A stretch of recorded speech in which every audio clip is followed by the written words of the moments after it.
What's going on, everybody? Welcome back to a special episode of the Keep Klimbing podcast. We're out at the field today at the PCDL. We're at Carshield Field. We've got a game today. It's Tuesday, July 1st, and we are filming this. Going to go out next Monday. We've got this game going on behind us, and we're popping up today to do a quick little episode. The topic today is about recruiting in 2025. The landscape's totally changed throughout the years. I got a special guest here with me today, Darin Cissell. Special. Thanks, man. Darin and I go way back. Darin coached me at Howell. I've known him for a long, long time. Stayed really close with him throughout the years. Thought we'd bring his excellent expertise in this scenario. Also, just recently went through it as a parent. Titus is actually now with the Arizona Diamondbacks, if you cannot tell. But yeah, fresh off a lot of this experience, and to be honest with you, there's even dynamics of it that's changed since then in the last year, 2 or 3. So it's something that's constantly evolving. It's something that is going to continue to evolve. So just wanted to talk a little bit today, about that. So why don't we just kind of start a little bit with maybe some of your experience with Titus. And what you feel like, were some instances that were unique, I guess, that kept evolving as you go. I think there's a lot of things that obviously is changing every year. And this year is no exception. This might be the most drastic shift I've seen as far as the commitment on both sides of player and college. I mean, colleges are trying to win. Players are trying to find homes. And those two things with the portal and everything else, it's hard. And I mean, honestly, I've had conversations with my son recently. I'm like, I'm glad you're not in this mess right now. No doubt. He signed professionally, so he didn't have to do it. But even going through the process, the biggest thing that we were looking for, and I would hope any player, is trying to find a place where there's consistency and the expectations are clear. No doubt. That if you go in as a freshman, you have a realistic opportunity to play. Yep. I mean, for any player, anyone watching, that should be your goal. Go to a school that you can get on the field and play, because the way the system's set up now, if you go to Maryville, you go to Lindenwood, you go to Mizzou, and you do really well, you're going to have opportunities if you choose to, and that's to move on. Yep. I think the thing that's going to be interesting, and I hope the data is out there at some point, the retention rates of schools. So when you go through the recruiting process, you're able to see, hey, University of Illinois or wherever, Kentucky, you're retaining 80% of your players, as opposed to another school that maybe you're losing 80% of your players. Yeah, absolutely. Because that's information to me as a parent. I want to know, are you treating kids well? Are kids bought into the system? Yep. And are they going to have a great college experience, regardless of if they can go into the next level? But I think it's such a hard thing. When Ty committed to Mizzou as a sophomore, that's a completely different one. It's illegal now. Yeah. Because now it's those rules have already changed. those rules are gone. Yeah. It's September 1st, August 1st of your junior year. Which I think is a great step. Yeah. Because I think you can do more development stuff at 14 and 15 because you don't have schools out trying to recruit. Yep. So that aspect, I agree. NCAA did a good job with that. Yep. Well, what was happening was there was no how early could you get to these players. So basically it was an arms race for all of these coaches that it was junior year, and then it was sophomore year, and then it was freshman year. And then we started seeing kids in middle school committing to colleges that, on this side of the fence, we can look at that and understand that, that's a good like commitment from that player. But to the college coaches, if they don't continue to develop, we know that they're not going to make it to that school. So doing something that early, when you've got that much time of maturity, physical, but mental maturity as well too. Like, you just flip a coin. So really those commitments, we all knew, didn't mean a ton, and all of these schools, kept going earlier and earlier and earlier because they're trying to, recruiting, just so we're all on the same page here too, like, recruiting is the number one thing that builds a program. Yes. It builds a program to these college coaches, these college programs, okay? That, development is extremely important, but I'll say from personal experience now doing what we do, training players, development is way more important to the player than I think it is to the program, because essentially the dynamic is, it's just like professional baseball too. If you don't continue to develop, I'll go find somebody that is, or somebody that will play, and so as we sit today, it's July 1st. There are still over 6,000 players in the transfer portal, and over 1,000 have already committed. So in total, that's over 7,000 players. Okay, so not only do all these high school players have to deal with the competition of other, similar age and demographic players that are as good, a little bit better. Maybe they live in state and they get a little bit more, credit towards that school. And there's a lot of dynamics that go into, recruiting an individual player. But now they're also stacked up against, 21 and 22-year-old players that have already shown success, at a Division I level or at a collegiate level in general. And so you add that dynamic into the mix. I think we can all agree that there are some pretty big flaws within this system right now.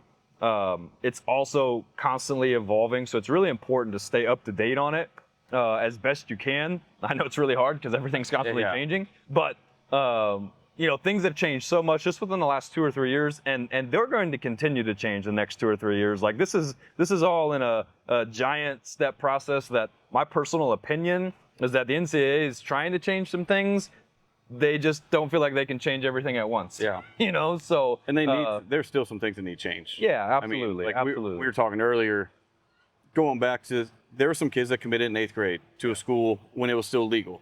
Yep. They were told within the last week or two they no longer have a place at that school. So for 4 or 5 years, these kids have been, hey, I'm going to go to the school. This is what I'm looking forward to. Yep. And then when it's time to go the week of or 2 weeks before, and this has happened to several players, they no longer have a place. I mean, that crushes the kid, the family, all the recruiting stuff that you thought was over. Right. Now you're scrambling in July to find a best fit for you. It's not fair. So like we were talking about, to me, before your senior year, February 1st or whatever date, NCAA needs to set cutoff, right? Some parameters of like, look, after this date, there's a place for you here. We will honor this. You're not going to be redshirt or whatever. Right. Because it is unfair to the player to say, hey, you know what? We believed in you all along, but now when it's time to show up on campus, we change our mind. Absolutely. And look, I also have a place in my heart for the college coaches who are trying to build their programs. Trying to win, that they're trying to do it the right way. This is a particular instance for a lot of, smaller schools, mid-major schools, even schools, in some of the biggest conferences that maybe have the smaller budgets or whatever, that they recruit a player thinking that they've got upside. Within a year and a half, last little bit of their, high school or whatever, they blow up and they blow into the player that they always thought that they could be. Maybe when they were recruiting them, that player also has the exact same leverage just to say, oh no, see you later, I'm going to go to a different school. So there's flaws on both sides here. That some type of cutoff date, some type of binding contract, would resolve, I think, a lot of that, and at least be on like an annual contract so that there's a certain cutoff date to know and plan your life around, like what all is going on. Because at the end of the day, these are student athletes that, there's school, there's housing. A lot of these players, this is the first time, I would say almost all of these players, this is the first time they're away from their families and trying to live their own independent life, So a lot of dynamics really evolving. Well, the financial aspect of it. Yeah. Like, how am I going to pay for school? Yeah. Because, hey, I was promised a full scholarship at this school, and then suddenly it's like, I don't have a spot. Yep. And you're scrambling to find another school that has money available. No doubt. There's so many different components of it that I get both sides. Yeah. And colleges, if I was a college coach, would I rather have a 20-year-old or 19-year-old that's played 2 years at a mid-major? No doubt. And then take that kid as proven? Yeah, it's way easier to project that, Absolutely. No doubt. Compared to a high school kid? Yes. And that's the conversations I've had this last year with some of the high school guys I've been around is junior colleges, D2, like they're going to be really good. Oh, yeah. Because those D1 guys that were sitting on the bench are now starting at D2 schools. And there's some tremendous D2. I mean, UCM, Maryville. Oh, yeah. There's a ton of MOBAP is a tremendous NAIA program. Those schools are just going to get better. College, another really good one locally, So trying to get high school guys and parents, I think parents is to buy into that, basically. There's good baseball a lot of places. Yes. And I think because of like media, social media, marketing, it's always kind of been this way too, that you get this like brand perception without actually maybe learning more about some of these programs, some of their sustained success, some of their coaching and development. that they've done, track record with their players. There's a lot of good baseball in a lot of good places, and you really, especially in this day and age, this has always been the case, but especially in this day and age, you really got to do your homework on where you're going, who you're going to play for, what type of school and majors and things that they have available for you. But another big thing that I wanted to talk about, I've had this element of this conversation a ton in the last couple of weeks as well. You start throwing this money into the mix, right? NIL and the scholarship rules. Yeah. So now the NCAA passed a rule that says you can have as many scholarships as you want, full rides. Now it's entirely funded by the school, right?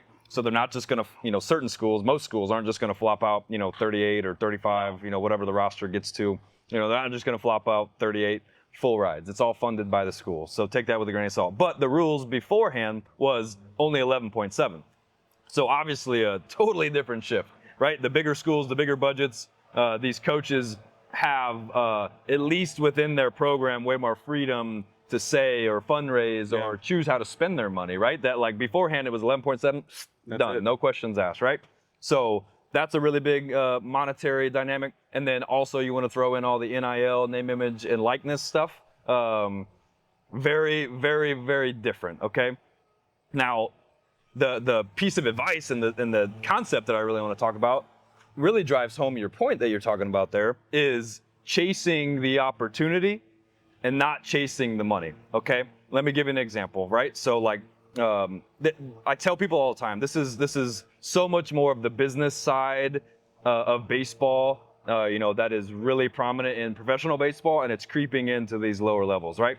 What could happen is if you chase that money, don't do your homework, don't chase the opportunity, don't go in and develop, don't go in and continue to build your case or your track record, if you will. Yeah. Your career within a year or two could be completely over, right? In my experience of this, watching a guy take an $80,000 AAA deal from a certain team as opposed to maybe a $60,000 that might have been a better fit for him for an opportunity. He goes in and he finds himself in and out of the active roster, or slated behind a bunch of prospects, or doesn't actually throw the right profile that the team's looking to advance. You go and you chase that extra $20,000, which 100% in the short term looks great, but you're 27 years old and you take that and you don't build a good enough track record, because most of those contracts are only a year or two, right? So you take that and you don't put up a good number for a year or two, your career is probably over, or you're at least having to go to like independent ball or somewhere else to build your case, right? If you take the opportunity, you build that. Ultimately, where you're gonna make the money is the next opportunity, the next thing down the road, the scholarship or any of that. It really doesn't even just have to be the NIL. The money is based on your production. 100%. And that's if you where, can't produce, they won't keep paying you. And right? I think that was a big key when it came to the development, like for my son. Yeah. He can go play with the Diamondbacks. He's going to get all his at-bats. Amen. Yep. But if he went to Mizzou and he struggled, he would sit on the bench and not get those at-bats. Yep. Totally. At the end of the day, you have to play to get better. So taking money, and the reality at this point, the money's going to guys that are proven. Yeah. Oh, yeah. Colleges are not going to be spending a lot of money on high school guys that are unproven when you can go get a portal guy and give him the money and know that he's going to step into a lineup and produce. Amen. So you have to find these fits. And right now it's so hard. Like you were talking about track record with coaches. I would definitely be looking at how long a coach has been there. Yep. Talking to the coach when you're going through this recruiting process. What's the coach's goals? Yep. Like, is it to move on? Is it to build the best D2 program he can build? And some of them have been there so long. Like Maryville has a coach that's been there for a while and has built a program and does not seem to be moving on anytime soon. Yep. The stability in that program looks really good. Yep. Some other programs, coaches there a couple of years, he moves on. Sure. And I mean, Wichita State has had a huge turnover with coaches in the last couple of years. Yep. The instability, and I think they had 27 people in their transfer portal. Yep. Like, all pieces of the puzzle to consider, but... And look, on both sides of the fence there, too, you have to understand where you fit. Because also on the other side of that, I'd say that if I'm a transfer portal player then I got my eyes on a school like a Wichita State or someone looking to fill. So you just got to find the right fit that's for you and what you need to do to build your track record, to build your case, to give yourself and extend your career for as long as possible. Yeah. That's ultimately the goal. You just want to extend that out as long as possible. And if you make any type of rash decision that is financially driven rather than the opportunity and development driven side of that, then you can find yourself in a year or two not playing baseball at all anymore. And you know, unfortunately, all of these players in the transfer portal these days, there's going to be a lot of those players that do not find homes this year. And they're going to be sitting there going, well, what do I do now? You know, and to be honest with you, I don't got a great answer for that. You know, I'm not going back to the school they just left. Yeah, because absolutely. that's already been filled. Yep. And if you look at Jake McCutcheon, how a guy, great player, he has stayed at Missouri State, and I know based on his performance, I haven't talked to him personally. Yeah. But he had opportunities, I'm sure, to go and get paid somewhere else. But Missouri State was a good fit. And he should get drafted. Right. I mean, I hope he gets drafted. Loganpool's the same sort of way. Loganpool. Absolute stud. Missouri State has retained those two guys and others, Stewart. And those are guys that, like, they could have moved on to an SEC school and made some money, but they made the choice to pursue the long-term success over the short-term payday. No doubt. And there is a balance because it's like you can only make money in baseball for this long. No doubt. I see both sides. So, you know, like it's so hard. As a player, it was like get it while you can because you never know when the ACL is going to go out or UCL is going to go out or something like that. Or run into a fence. That was just me, sorry. No doubt. You know, so like there's got to be a balance there for sure. I think that you can never pursue your athletic career thinking about, well, what if I get injured? No. You know, you know, I chose to play football in high school even though everybody was telling me not to, and you know, was fine. You know, like there's instances where that's been career. You were also a quarterback. They didn't let you get hit. True. Yeah, nobody touched me. Although you never threw the ball, you just ran with it. Yeah, that's right. That's what your receiver said. That's a whole nother conversation. But I think for high school guys, that you high school players right now, I think understanding if I was committed to a Power 4 conference right now, I would be very apprehensive about that commitment. Sure. I would be having conversations or look, likewise, the coaches probably are too. You know, the coaches probably are too, because, and you know, truthfully, that's the dynamic here that is at play in college baseball, is that nothing's guaranteed, and really nothing's for sure till you get on campus. And even then, you know, like another thing that I wanted to talk about was this dynamic that I didn't even understand fully until last week. I was talking with a friend that's a college coach, and he was telling me, you know, about how they don't even have to submit their final rosters until December 1st of this year. So, you know, understanding this entire trickle-down effect that all of these decommitments, transfer portal like moves, all of these things kind of create, you know, is that like some of these bigger schools, you know, like some of these guys leave, they go to a different school. Well, whoever spot they're taking at the different school, now they're trying to go somewhere else, and then they're trying to go somewhere else. And it happens basically all the way through there. And that's why you've continued to see all the way through June, these transfer portals numbers continue to increase. But I think, and it may have changed, but I know a guy that Ty played with last year was at a Big Ten school, left at semester. He couldn't go to another D1 without D1 sitting out. D1, yep. So then he went D2. Yep. So now you're bumping, and I don't know if you had that conversation, but it is still the same way. You can't go D1 to D1 at semester this year, even though they can submit their rosters on December 1st. Cut you at semester, they can take your opportunity to play in that spring, which is another NCAA loophole. That Do you know how many players in the fall that they can bring in? I know they were talking about limiting, like you could bring in 40 and cut it to 36. Yeah, it's something like that. I don't know the exact number, so I don't want to speak out of turn. There's definitely a cap on it. Do some research on it. I will as well. But it's not schools like used when to they bring like 60 or 70, you know. Like Tennessee was bringing 60 guys 100%. And cutting 30 of them. 100%. And people were shocked by that. And it's like, again, that's why we're talking about these things. Hopefully you're getting a bigger picture of understanding there's a lot of dynamics that go into it. And this is, we both talk to college coaches often. We both talk to athletes often. We've been through it. We've seen it. I would be very... It's constantly evolving. Yep. If my son was a junior right now, committed to Mizzou, I would be, or any school, not just Mizzou, I would be very... apprehensive. That's the right word. Apprehensive about, what's is he going going to on? end up at Mizzou? Yep. And it's I think likewise, all the other coaches on the other side are apprehensive about is he going to actually wind up here on his accord? You know what I mean? Yeah. We like this guy. Is he? Yeah, I mean, they've always had the is he going to get drafted fear, but then he, blows up and wants to see what the market looks like. He can go open up his recruiting process anytime he wants. One more thing too, to kind of piggyback off of that trickle down effect. Another conversation I've been having recently with a lot of players, specifically players that are in the transfer portal, but I would even say it probably also, was for high school players, especially recently uncommitted high school players, because of this constant, trickle down effect. Is that I've had a couple players recently tell me like, I've been getting calls from like 30 schools. I don't have one offer. Yeah. And he's like, what's going on? We got a good fire truck coming by here. We'll let him pass. 4th of July parade would be going by here. It's not the parade. Although I hear the parade's great. I've been here. Hopefully everyone check it out.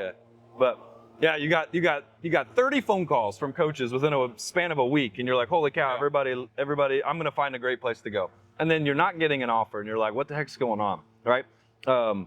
What I was trying to explain to that player and a couple different players in a similar circumstance is that the coaches are all making way more phone calls than they have spots for right now. And ultimately what you signed up for in jumping in the transfer portal is a free agency dynamic, okay? And once you have been through a couple free agencies, I think you start to understand what it's like, because it always feels like this. It always feels last minute. It always feels like, where the heck am I going? You get some calls, you get some feelers, you don't get an offer till it seems like, this is way too late. What's going on, right? And that's exactly what's going on right now. And the reason is because these teams, because there's so many people on there, there's such a deep big board, if you will. Think about a team in their draft room, and they got all of their players and their rankings, and it's different from the Diamondbacks to the, so all these college teams have all their big boards, if you will, on how their top prospects, right? That, if I could put it as simply as possible, you got 10 teams trying to sign a Bryce Harper or whatever, right? One team's going to get them, 9 teams aren't. So 9 teams got to have backup plans, right?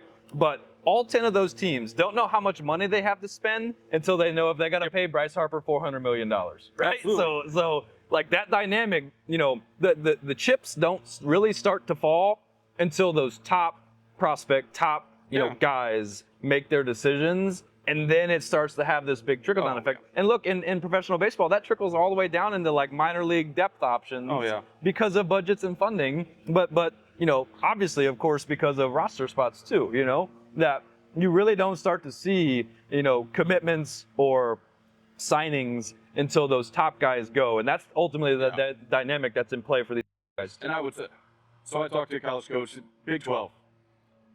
Send a name of a player. We're talking about the player. This is a legit D1 player. This kid can play. He's from a D1 school, went to portal, and his response, he's on my board, but we have this other portal kid coming in from a big-time school. 100%. So it was, this kid's good enough to play there, but every college trying to get the best player they can get. Yep.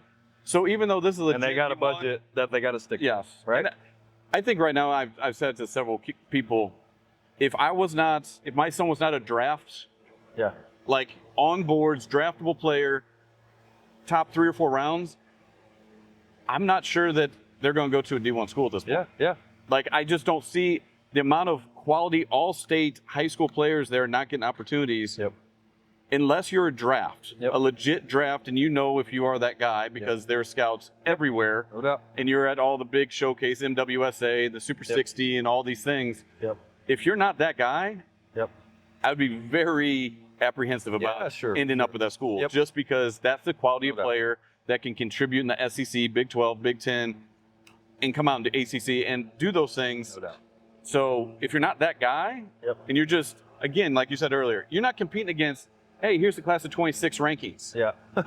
You better go back to the 23, 24, 25, because those are guys that have 2 years of experience. They were still ranked ahead of you. They're probably stronger than you. They understand how to live their life better away from the field. They've just knocked the green off. That's why I tell people all the time, they've knocked the green off. And at the end of the day, if I'm the college coach, especially in some of these bigger conferences, and I got to take a team down to LSU to play. You think I'm leaning more towards taking a high school kid that's used to, having 1,000 players at his game that the stands would be packed, mentality? Like, man, we're going down there in front of 10 plus, 15 plus, every single weekend in some of these conferences that, absolutely. Just that environment, being able to compete at the highest level, against the guy, across from you, but all these external factors that go into play, dealing with like coast to coast travel. The ACC's traveling all the way out to the West Coast now. USC. Yeah, at Stanford. Yeah. There's a lot of things. A lot of different dynamics. But if you're a high school player right now, I would, even if you're committed, I would start looking at D2 schools. I'll start looking at JUCOs because I promise you the colleges are looking at backup plans for you. And probably already making phone calls to replace you.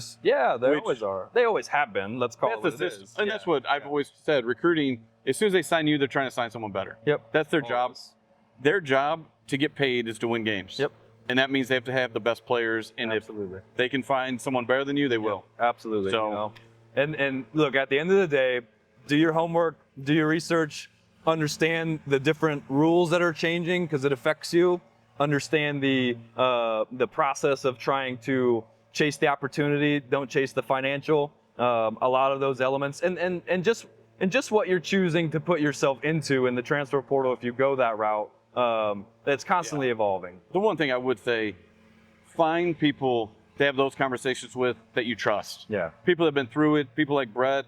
I mean, people that deal with the portal all the time that are connected to college coaches. I mean, I've done this a long time. I still talk. Find people you trust. Your parents obviously are part of this decision. But you better find some people that are reliable, that are going to give you good, sound advice, not just chase money, not just, you can go, TCU wants you to go TCU. Well, TCU is a tremendous program. And if you can go there, tremendous, great opportunity. But the reality is, like, not many people have that. Better be ready to produce. So make sure when we're saying do homework, one, you can look at ncaa.org and they'll give you the updated rules. But two, reach out to people that you trust that actually have done this, whether it's a trusted high school coach. Not all high school coaches are created equal. Your club coach, in some cases, not all club coaches. And this is not, I'm not derogatory towards anyone. But there's people with more experience than other people. And an unbiased conversation to sit down with someone and be like, look, this is where I'm at. This is what I'm hearing. What do you think? So just, if you take nothing else from this, find someone that you can trust. Reach out to Brett at Pete Premier. Sorry. Thank you. I always fall back on the, anyway, doesn't matter. It doesn't matter to you. But reach out to people that you trust. I mean, you can find either one of us on social media. We can direct you to the resources you need. So that's why we do what we do. We love to help. So thank you guys for checking out this episode. If you got thoughts or questions about a topic that we just discussed, drop them in the comments. We'd love to continue the conversation. Like, comment, subscribe, and we'll see you guys next time.